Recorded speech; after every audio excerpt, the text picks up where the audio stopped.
Quick learning. How to grow in clinical research industry. Clinical research industry has two types of growth, horizontal and vertical both. For example, if you are started working in clinical operation department, you can definitely jump into the clinical data management, pharmacovigilance, medical writing, business development, etc.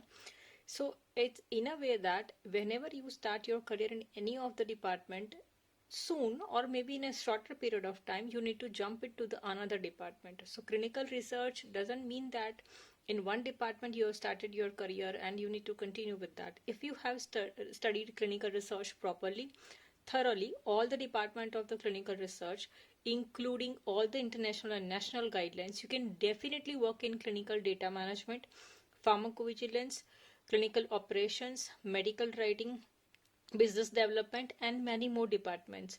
So the growth in clinical research is horizontal and vertical both.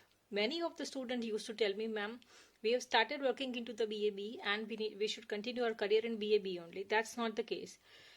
If you have started your career in a BAB or in clinical trials, you can definitely jump into the clinical trial, BAB, vaccine studies, biomedical trials, observational studies, or anything related to clinical research. Clinical research is a huge horizon. You can definitely jump, but you should have a proper knowledge of national and international guidelines of the clinical research. For that, you definitely required a thorough study in a clinical research. So, study in a clinical research for any degree professionals, starting from MBBS, BDS, PharmD, BPharm, MPharm, VSc Chemistry, MSc Chemistry, or any of the life science graduate and postgraduate people, is mandatory and it is required to have proper growing career in clinical research.